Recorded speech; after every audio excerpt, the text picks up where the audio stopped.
G'day guys, how you going? Hope you're all doing very well. This afternoon I'm going to be doing a review of a film from Australia, English language, released in the year 2012, directed by Rolf de Heer, and this film is called The King is Dead.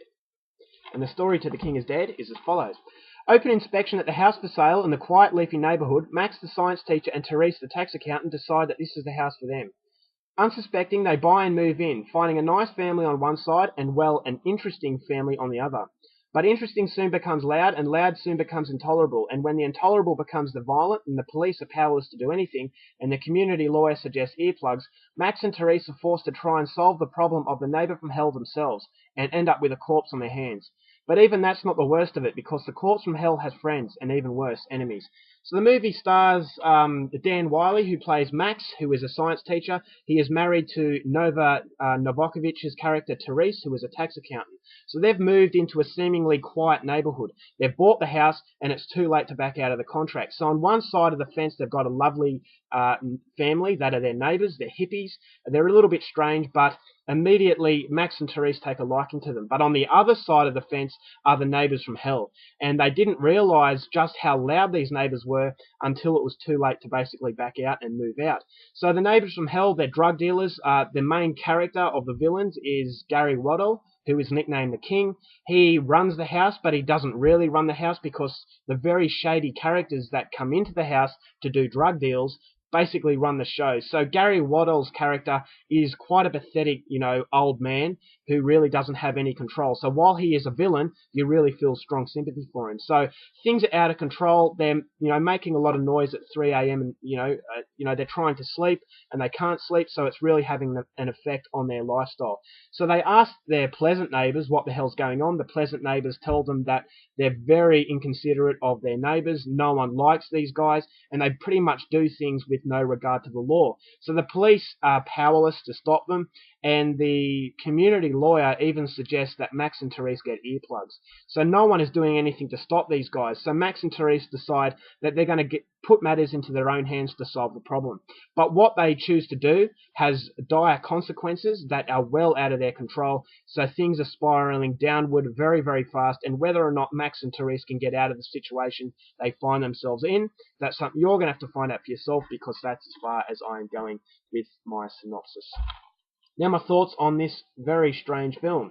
The beauty of Rolf de Heer's films, you really can't categorize it in one genre. It's genre bending, and it doesn't really belong in any particular genre, which makes it very unique. Bad Boy Bubby had comedy, it had thriller. I guess you could say thriller, because it just really disturbs you, so you're not quite sure what to feel, and that is what makes him so unique. And then you've got his other film, 10 Canoes, which was brilliant. Not as good as Bad Boy Bubby, because I consider Bad Boy Bubby the greatest Australian film ever made. But 10 Canoes, once again, it had very dark humour in it, so you didn't know whether to laugh or to be shocked. So this movie, although it really doesn't feel surreal like his other films, it does have that quality to it there. You don't know which genre this film belongs in, because there's comedy, there's drama, and there's also a little bit of horror put into it as well. So that's what I love about him. He's very unique, but even that couldn't prevent this film in particular from being a bit of disappointment. Now, yes, it does have Rolf de Heer qualities as far as character development. I felt that Max and Therese were very likable. I could connect with them immediately because they were very real. And the problem that is portrayed in this film, although it's a little bit exaggerated, these bad guys go to extreme lengths, it's still very real. Now, I live in the suburbs, and my sister has really difficult neighbours.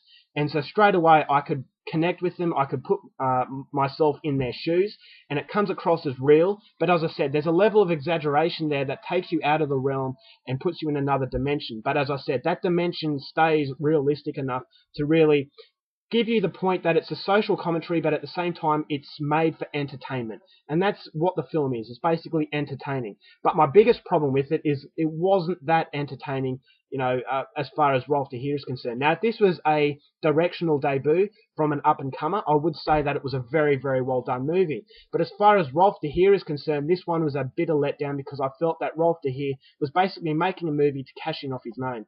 Now, I know that's something very, harsh to say about a director that I love, but I just felt that it was way below standard. It just felt like it was a soap opera that had a little bit of quirkiness to it, but nothing else. Now, there was no surrealism, which I can appreciate because he did capture the very boring lifestyle that is Australian suburbs, and that it's a lifestyle that not many people from overseas are familiar with. A lot of films take place in the outback. They capture the beautiful landscapes of Australia, but these sorts of films, they capture the suburbs and how boring it can be, and the underprivileged areas, and how difficult it can be living with neighbours that really are from a different sort of class. So the villains were very well done. Is very black and white. The good guys are good and the bad guys are bad. But what I liked about it is the main bad guy had a level of humanity to him. He was a pathetic individual. He's very old and he was getting pushed around by the people that were visiting him. So he had a humane quality to him. You could feel sympathy for him. But then you've got Anthony Hayes, who plays the guy nicknamed Escobar, who's the drug dealer. He was very unlikable, but I actually thought that he did a very good job. So the characters are very, very well written out. The Dan Wiley, who plays Max, and Therese, who was played by Bojana Novakovic, they had a very good chemistry going for them. So they were cast very well, and that's something Rolf de Heer does brilliantly. I thought his casting of Nicholas Hope and Bad Boy Bubby made that film. Whereas in this movie, I felt that although the acting was good and that the casting was very good, it just didn't feel like a Rolf de Heer film. It just felt like someone else was making the movie. So if you went into there blindly, not knowing that Rolf de Heer made the movie, you would be forgiven for thinking that it wasn't a Rolf de Heer film, because it feels like he didn't have any motivation, didn't have any ambition going into this movie. I do appreciate the fact he tackled a very real problem that is not really made, it's not really exposed to the outside world. But this one, it just felt like a soap opera. It felt like a movie that was made by someone making his debut, and it really didn't have too much of a quality that is a Rolf de Heer movie. So the humour was in there, but I was really disappointed to see that the laughs were few and far between. At the end, it's really funny, but that's pretty much the only really laugh-out-loud moments that I got in the film. Whereas in Bad Boy Bubby and 10 Canoes, the humour was pretty much all the way through it. Very dark humour, but it was humour nonetheless. Whereas this movie, it is a bit darker, once again, but the humour is not there. So, and I actually felt that some of the humour was very cheap. There's a lot of really bad words, such as the C word, which I'm not going to repeat, the F word, and I feel that they are very cheap laughs. Whereas in Bad Boy Bubby, the laughs come from a very complex nature. None of it was cheap, and it just felt that it was intelligent. Whereas this movie, he kind of cops it out a little bit, and therefore I just found myself, disappointed as far as a Rolf de Heer point of view is concerned. The ending was exaggerated, but once again, this is an entertaining film, and it doesn't pretend to be anything that it isn't. So it does centre on a very serious subject matter, but that subject matter is overclouded by a very light-hearted approach, and therefore I would say get it if you're expecting something, fun. But as far as Rolf de Heer is concerned, I was expecting a masterpiece, but that's something that falls very well short. I'm giving it 3 stars. It is not a bad movie by any stretch of the imagination, but as far as Rolf de Heer is concerned, as far as the script is concerned, I felt that it was lacking.